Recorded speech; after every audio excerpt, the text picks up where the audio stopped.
Hallo liebe Häkelfreunde, dieser extravagante Kurzponcho mit halsfernem Rollkragen und integrierten Armstulpen ist genau das Richtige für coole Trendsetterinnen, die in Sachen Mode gerne mutige Akzente setzen.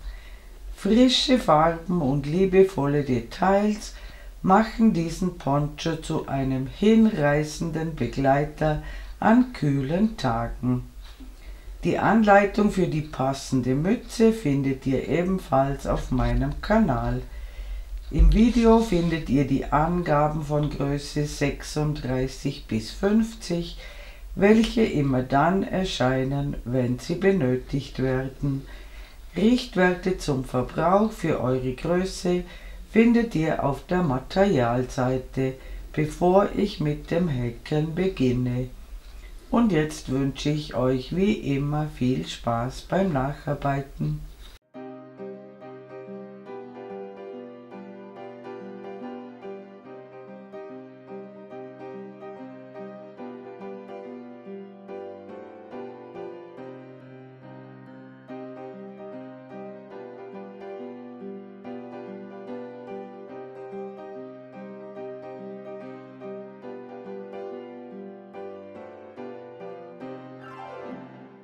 Bei den Materialangaben handelt es sich immer um Richtwerte.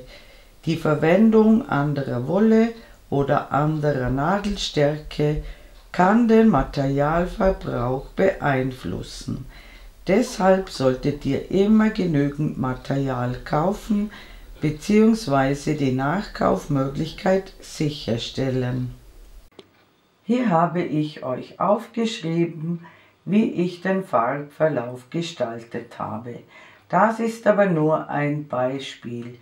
Ihr könnt den Farbverlauf natürlich nach eurem Geschmack gestalten bzw. so machen, wie es sich mit dem von euch verwendeten Material am besten ausgeht. Ich habe den Kragen in meliert gehäkelt. Dafür habe ich einen Knäuel zu 50 Gramm verbraucht. Dann habe ich 2 Knäuel in Senfgelb verarbeitet. Anschließend habe ich einen Knäuel in meliert verwendet. Dann habe ich abwechselnd eine Reihe in Senfgelb und eine Reihe in meliert gehäkelt. Den Rest sowie den Bund und die Ärmel habe ich in Senfgelb gehäkelt.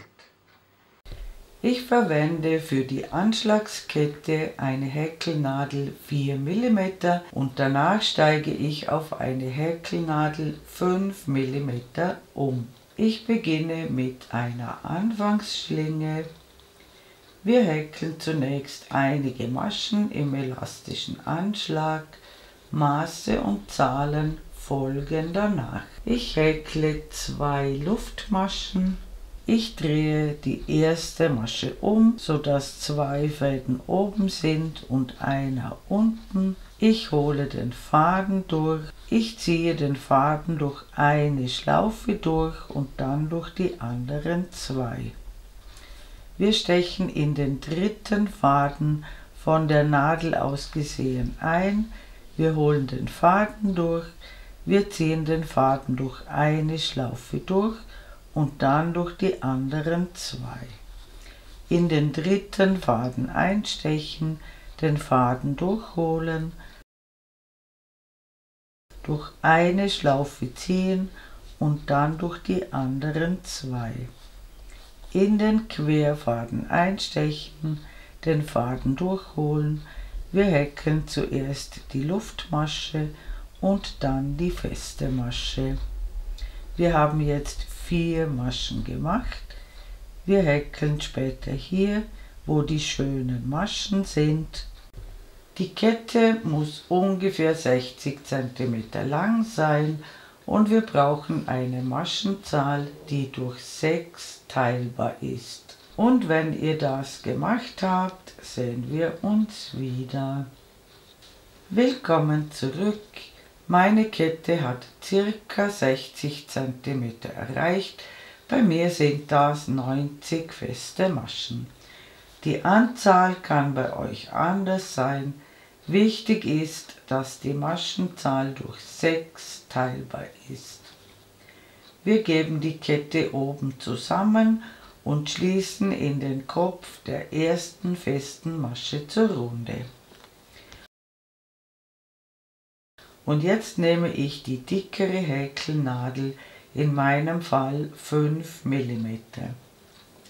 Ich häkle eine Luftmasche und ich häkle in dieselbe Masche, wo diese Luftmasche herauskommt, eine feste Masche. Dann häkle ich zusammen abgemaschte feste Maschen.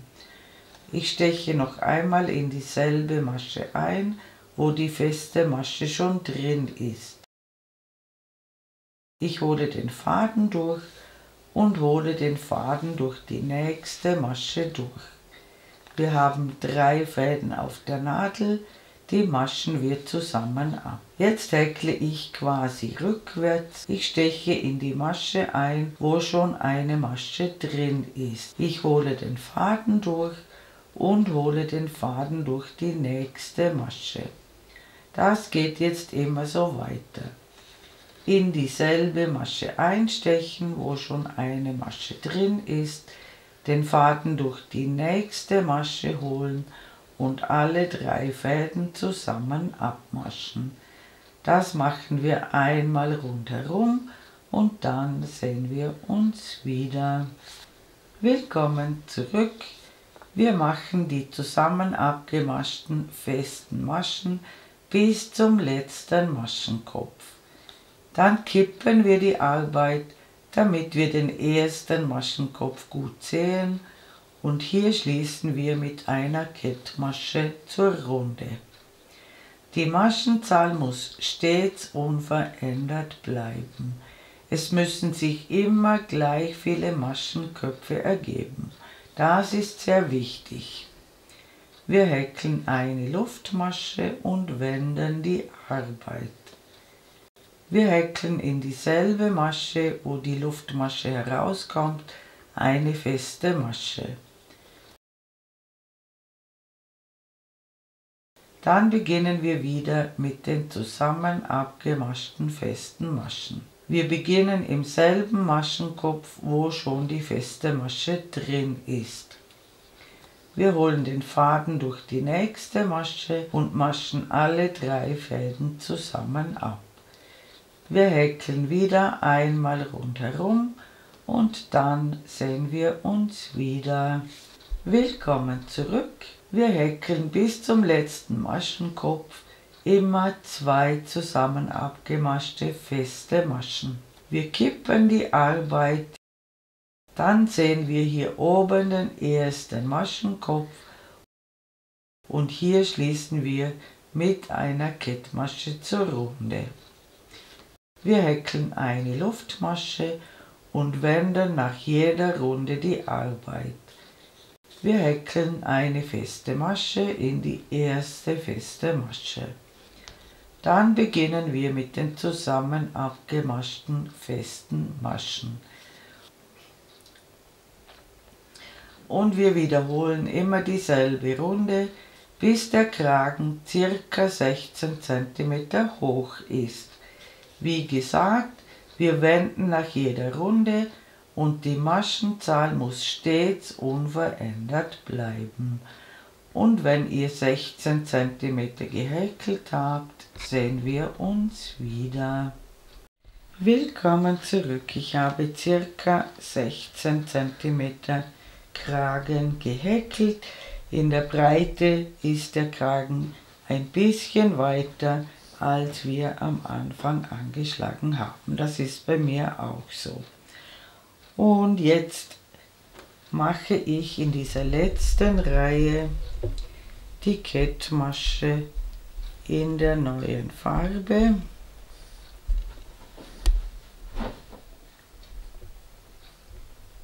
Und hier könnt ihr den alten Faden abschneiden und hier einen Knoten machen, nicht zu fest.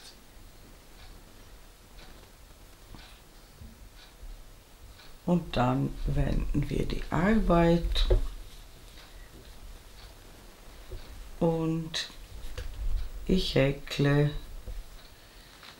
eine Luftmasche und eine feste Masche in den ersten Maschenkopf. Dann häkle ich ein tiefer gestochenes Stäbchen und ich steche eine Reihe weiter unten ein und häkle ein Stäbchen. Ich häkle eine feste Masche und ein tiefer gestochenes Stäbchen. Eine feste Masche, ein tiefer gestochenes Stäbchen. Und hier müsst ihr schauen, dass die Abstände immer gleich sind. Es ist sehr gut erkennbar, ob man einen Fehler gemacht hat. Eine feste Masche, ein tiefer gestochenes Stäbchen und das machen wir einmal rundherum. Und am Ende der Reihe sehen wir uns wieder. Willkommen zurück. Die Reihe endet mit einem tiefer gestochenen Stäbchen und wir schließen in den Kopf der ersten festen Masche zur Runde. Ganz wichtig ist, wir haben immer noch die Maschenzahl, die wir am Anfang angeschlagen haben, und die muss durch 6 teilbar sein. Bei diesem Projekt häkle ich das Ersatzstäbchen ein bisschen anders. Ich häkle eine Luftmasche und eine feste Masche in den ersten Maschenkopf, noch eine Luftmasche und eine feste Masche ins linke Maschenglied der unteren festen Masche. Dann wende ich die Arbeit. Damit ist der erste Maschenkopf besetzt. Diese kleine Masche nicht verwenden. Wir häkeln ein Stäbchen in die nächste Masche und dann häkeln wir 2 Stäbchen in eine Masche. Wir haben also 2 Stäbchen nebeneinander und dann 2 Stäbchen in eine Masche. Dann wieder 2 Stäbchen nebeneinander und 2 Stäbchen in eine Masche. Und das machen wir einmal rundherum und dann sehen wir uns wieder. Willkommen zurück. Die Reihe endet mit 2 Stäbchen in eine Masche und wir schließen in den Kopf des ersten Stäbchens zur Runde. Wir haben die Maschenzahl jetzt um 1/3 erhöht und jetzt ist die Maschenzahl durch 4 teilbar. Ich häkle wieder zuerst eine Luftmasche, eine feste Masche in den ersten Maschenkopf, eine Luftmasche und noch eine feste Masche ins linke Maschenglied der unteren festen Masche. Und wir wenden die Arbeit. Und jetzt häkle ich noch 2 Stäbchen.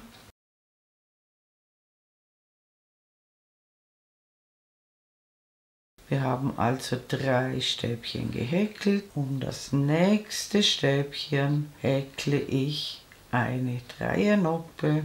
Ich hole einen Umschlag, ich hole den Faden einmal durch, ein Umschlag, den Faden ein zweites Mal durchholen, ein Umschlag, den Faden ein drittes Mal durchholen, alle Fäden abmaschen, sodass 2 auf der Nadel bleiben und die maschen wir zusammen ab. Dann häkeln wir 3 Stäbchen.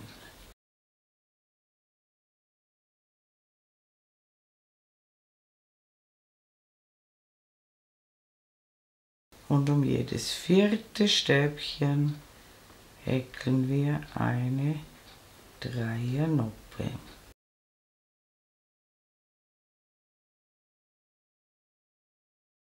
Drei Stäbchen.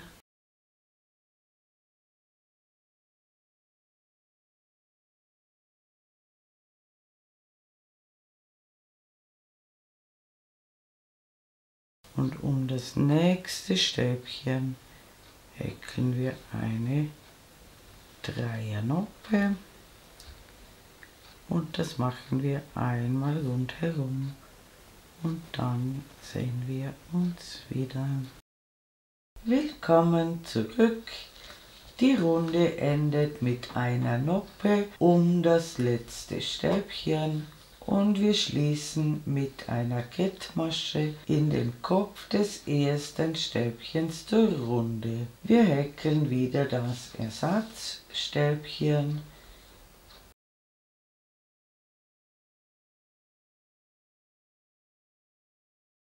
Wir wenden die Arbeit und in der Rückreihe machen wir wieder die Zunahmen und wir machen die Zunahmen in den Noppen. Die erste Masche ist besetzt, diese kleine Masche nicht verwenden und in die Noppe häkeln wir 2 Stäbchen in eine Masche.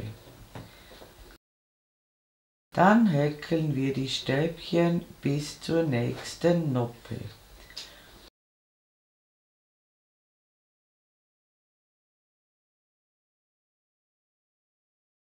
Und immer schauen, wo die Noppe ist und immer in die Noppe 2 Stäbchen häkeln.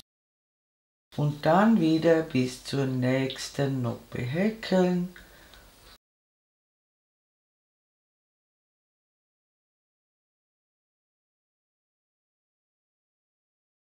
Und in die Noppe immer 2 Stäbchen häkeln. Und das machen wir die ganze Runde so. Und dann sehen wir uns wieder. Willkommen zurück. Die Runde endet mit 2 Stäbchen nach der letzten Zunahme. Zwischen den Zunahmen sind immer 3 Stäbchen. Und hier haben wir beim runden Übergang 2 Stäbchen auf der rechten Seite und 1 Stäbchen auf der linken Seite, sodass auch hier zwischen den Zunahmen gleich viele Stäbchen sind wie sonst überall. Wir schließen in den Kopf des ersten Stäbchens zur Runde. Wir häkeln das Ersatzstäbchen.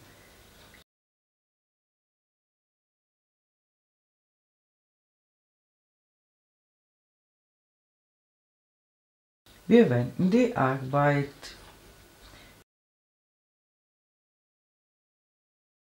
Wir häkeln alle Stäbchen bis zur nächsten Noppe.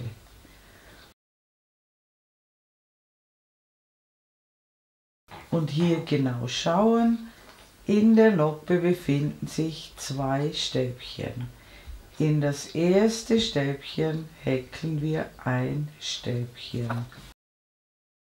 Um das zweite Stäbchen, das sich in der Noppe befindet, häkeln wir wieder eine Noppe.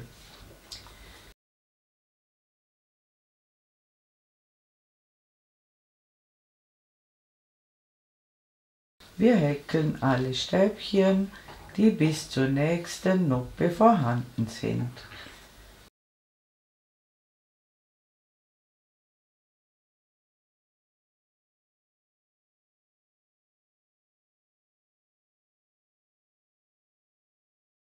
Und wir häkeln eine Noppe um das zweite Stäbchen, das sich in der Noppe befindet.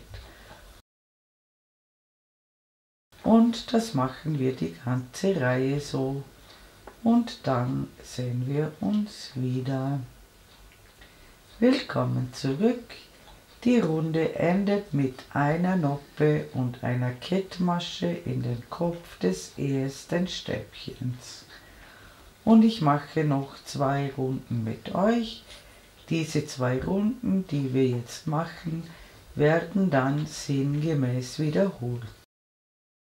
Wir häkeln immer zuerst das Ersatzstäbchen.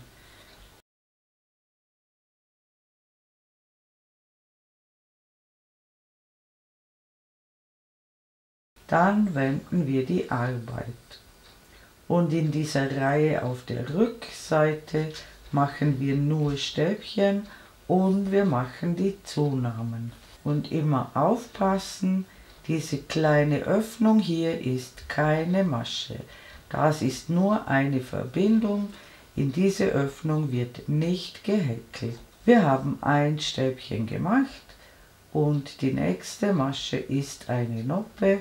Und hier häkeln wir 2 Stäbchen in eine Masche. Und dann häkeln wir alle Stäbchen, die vorhanden sind, bis wir zur nächsten Noppe kommen.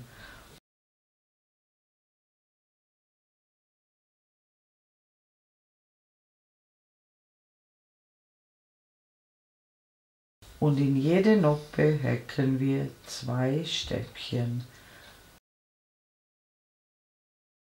Und das machen wir die ganze Runde so.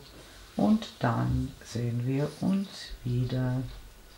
Willkommen zurück. Ich bin rundherum gekommen und ich schließe in den Kopf des ersten Stäbchens zur Runde. Und hier ist es wichtig, dass ihr kontrolliert, dass ihr zwischen den Zunahmen gleich viele Stäbchen habt wie an den anderen Stellen.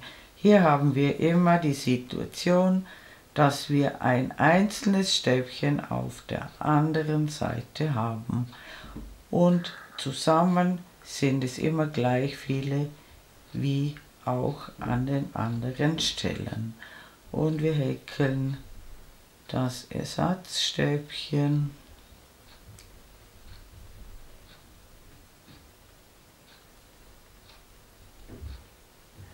Wir wenden die Arbeit und in der Noppenreihe haben wir keine Zunahmen. Ganz wichtig ist, dass ihr diese kleine Masche nicht verwendet. Das ist keine Masche, sondern nur eine Verbindung. Wir häkeln Stäbchen bis zur nächsten Noppe.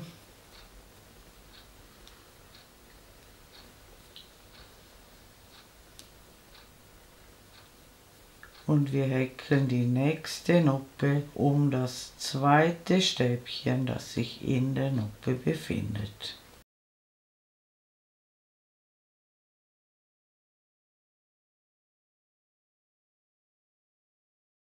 Und auch hier sind immer gleich viele Stäbchen zwischen den Noppen. Das ist wichtig.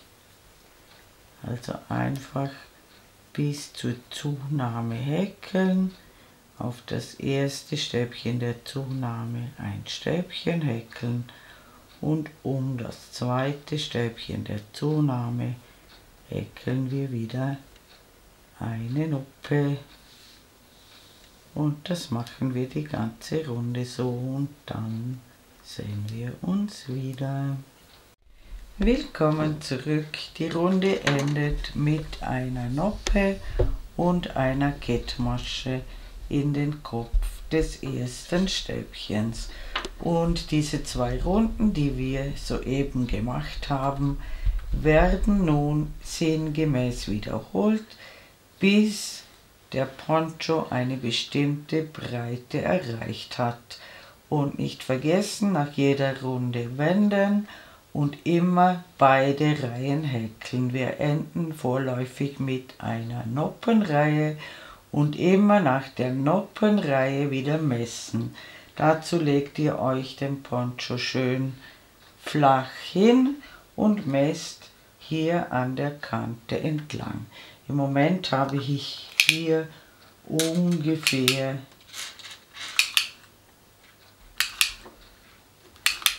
58 bis 59 cm. Die Maße, die ihr erreichen müsst, schreibe ich euch oben in die Ecke. Also Das ist quasi der halbe Umfang. Einfach so messen, wie ich, immer schön am Bogen entlang. Und zum Farbverlauf, ich häkle 2 Knäuel gelb und dann mache ich wieder einen Knäuel in meliert. Und wenn ihr euer Maß erreicht habt, sehen wir uns wieder. Willkommen zurück. Wir haben die benötigte Breite erreicht und jetzt häkeln wir ohne Zunahmen weiter. Wir haben mit einer Noppenreihe vorläufig geendet. Wir häkeln unser Ersatzstäbchen. Wir wenden die Arbeit und wir häkeln einfach in jeden Maschenkopf ein Stäbchen. Wir machen keine Zunahmen mehr. Und wenn ihr rundherum gekommen seid, sehen wir uns wieder. Willkommen zurück. Ich habe in jeden Maschenkopf ein Stäbchen gehäkelt und mit einer Kettmasche zur Runde geschlossen. Wir häkeln wieder unser Ersatzstäbchen. Wir wenden die Arbeit. Und in der Noppenreihe häkeln wir Stäbchen bis zur nächsten Noppe.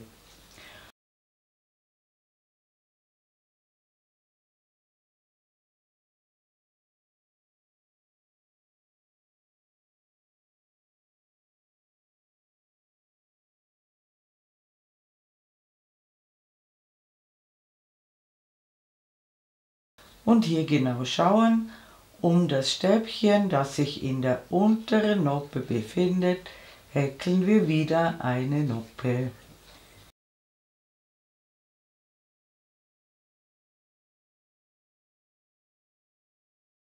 Zwischen den Noppen müssen immer gleich viele Stäbchen sein und die Maschenanzahl bleibt jetzt unverändert. Und wir sehen uns am Ende der Runde wieder. Willkommen zurück, ganz wichtig, die Reihe endet mit einer Noppe und bei mir ist jetzt der zweite Knäuel Senf aufgebraucht und deshalb mache ich die Kettmasche in der melierten Farbe. Ich schneide den gelben Faden ab. Ich mache einen Knoten, nicht zu fest.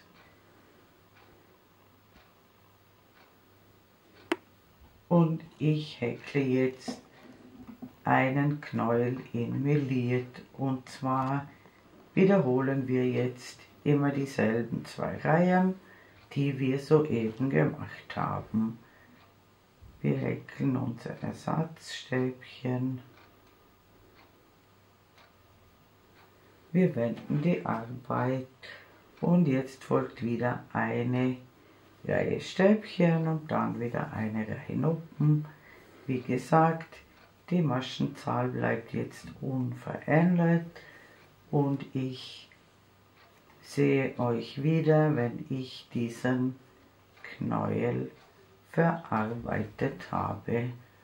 Willkommen zurück. Ich habe 50 Gramm verarbeitet in meliert und jetzt schneide ich aber den Faden nicht ab, denn jetzt kommt der gestreifte Teil und hier macht ihr einfach den Farbwechsel.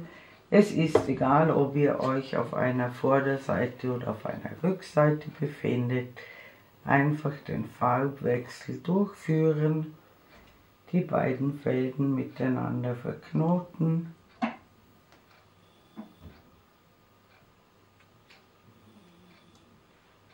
und wie gewohnt weiter häkeln und zwar abwechselnd eine Reihe in Senf und eine Reihe in meliert. Und ich schreibe euch schon einmal das vorläufige Gesamtmaß ab, Kragen oben in die Ecke. Sobald bei mir das melierte Garn zu Ende ist, häkle ich dann einfach nur noch in Senf weiter. Und wie gesagt, behaltet schon einmal das Gesamtmaß ab, Kragen gemessen, gerade hinunter im Auge. Und wie gesagt, sobald der melierte Knäuel zu Ende ist, einfach in der Hauptfarbe weiter häkeln bis zum angegebenen Maß. Und wenn ihr soweit gekommen seid, sehen wir uns wieder. Willkommen zurück. Mein Poncho hat das gewünschte Maß erreicht. Er geht ungefähr bis zum Ellenbogen und bei mir sind das jetzt 38 cm. Ich habe mit einer Rückreihe Stäbchen vorläufig geendet. Es ist egal, ob das eine einfärbige Reihe ist oder eine melierte Reihe. Wichtig ist, wir häkeln jetzt ab sofort nur noch auf der Vorderseite weiter. Und jetzt mache ich zum Wenden 2 Luftmaschen und wir häkeln jetzt alle Reihen auf der Vorderseite. Das erste Stäbchen ist damit besetzt und jetzt häkeln wir abwechselnd ein Reliefstäbchen von vorne und ein Reliefstäbchen von hinten. Ein Reliefstäbchen von vorne und ein Reliefstäbchen von hinten. Und das machen wir einmal rundherum und dann sehen wir uns wieder. Willkommen zurück. Die Runde endet mit einem Reliefstäbchen von vorne und dann schließen wir in die zweite Wendeluftmasche zur Runde. Und wie gesagt, wir wenden die Arbeit jetzt nicht mehr. Wir wiederholen nun stets dieselbe Runde, bis das Bündchen ab der letzten Noppe ca. 5 cm breit ist. Wir beginnen mit 2 Luftmaschen und häkeln die Luftmaschen nicht winzig klein. Und dann beginnt die Runde mit einem Reliefstäbchen von vorne und dann kommt ein Reliefstäbchen von hinten und dann wieder ein Reliefstäbchen von vorne und so weiter. Und die Runde endet mit einem Reliefstäbchen von vorne und einer Kettmasche in die zweite Luftmasche. Und wenn euer Bündchen ca. 5 cm breit ist, den Faden nicht abschneiden, den brauchen wir noch. Und dort sehen wir uns wieder. Willkommen zurück. Ich habe ca. 5 cm Bündchen gehäkelt und ich habe zur Runde geschlossen. Und jetzt häkeln wir hier das linke Ärmelbündchen dran. Der Poncho wird natürlich später so getragen, dass sich das Bündchen des Ärmels jeweils seitlich befindet. Und ich habe hier für die Größe 40-42 ca. 30 cm hinüber gemessen. Die Maße schreibe ich euch oben in die Ecke und ich habe einen Maschenmarkierer in ein vorderes Reliefstäbchen gegeben, damit wir eine gerade Maschenzahl erhalten. Und bei mir sind das zum Beispiel 40 Maschen. Die Zahl kann bei euch anders sein, aber es muss eine gerade Maschenzahl sein. Und jetzt beginnen wir wieder mit 2 lockeren Luftmaschen und wir häkeln Reliefstäbchen, so wie bisher, bis zum Maschenmarkierer. Und dort sehen wir uns wieder. Willkommen zurück, ich bin beim Maschenmarkierer angekommen. Ich gebe den Maschenmarkierer heraus und hier häkle ich das letzte Reliefstäbchen von vorne. Es ist wichtig, dass das ein Reliefstäbchen von vorne ist. Und jetzt schließen wir hier, wo wir die 2 Luftmaschen gemacht haben, zur Runde.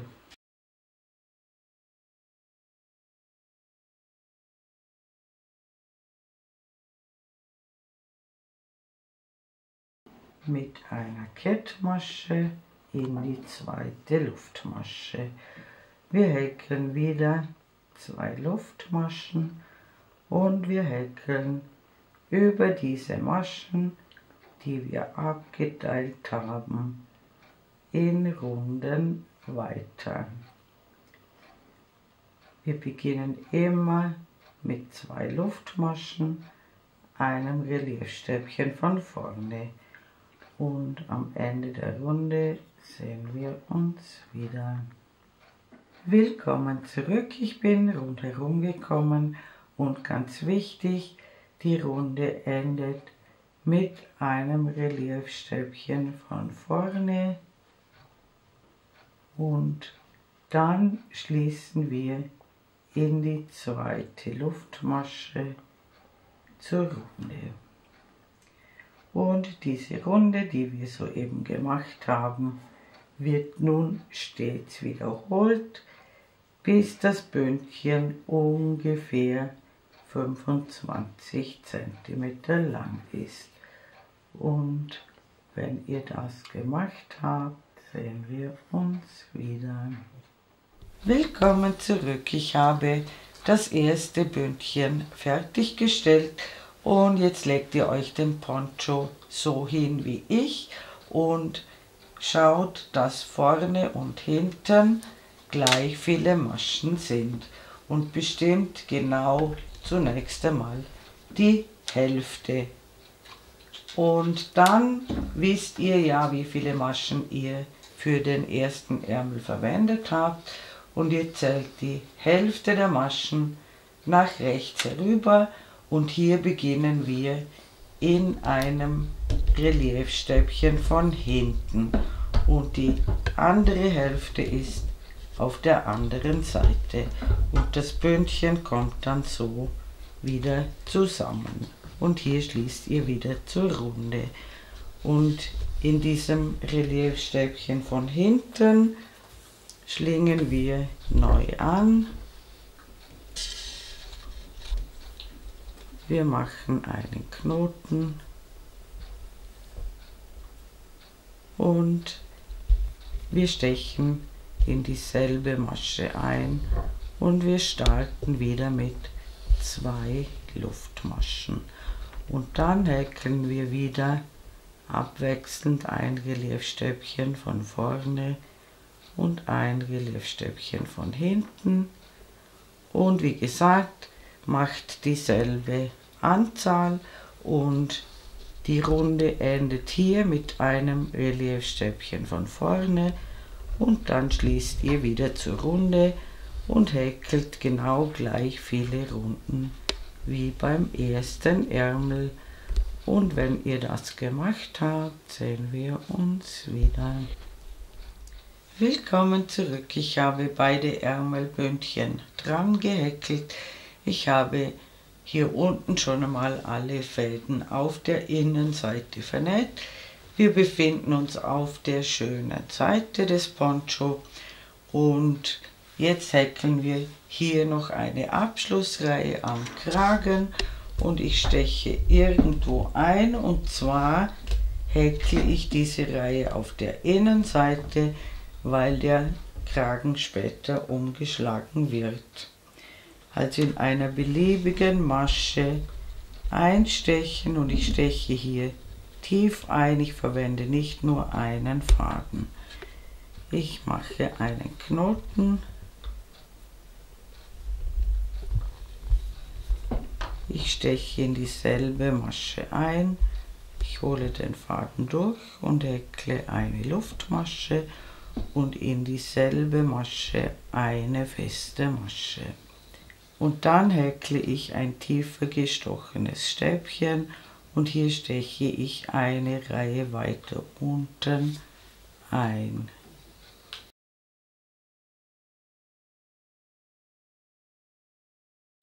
Dann häkle ich wieder eine feste Masche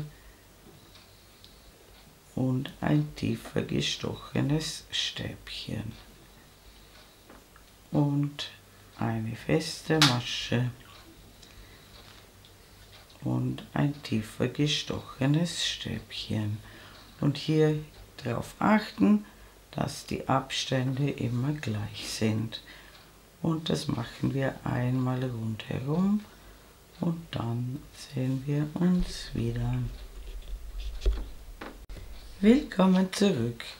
Die Reihe endet mit einem tiefer gestochenen Stäbchen und einer Kettmasche in die erste feste Masche und dann häkle ich noch eine Luftmasche, schneide den Faden ab, ziehe ihn heraus und ziehe ihn fest und wie gesagt, der Kragen wird so umgeklappt und jetzt müsst ihr nur noch den letzten Faden vernähen und dann ist unser wunderschöner Poncho fertig. Liebe Handarbeitsfreunde, ich bedanke mich herzlich fürs Zuschauen. Ich hoffe, ihr habt viel Freude beim Nacharbeiten dieses wunderschönen Projekts und mein nächstes Video ist schon in Arbeit. Ich würde mich sehr freuen, wenn ihr meinen Kanal abonnieren würdet. Falls ihr mir ein besonderes Dankeschön zukommen lassen wollt, könnt ihr das mit dem Super Thanks Button unter diesem Video tun.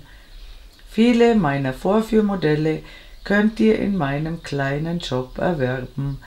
Den Link zum Shop findet ihr in der Infobox unter diesem Video. Eure Karin aus dem Ländle.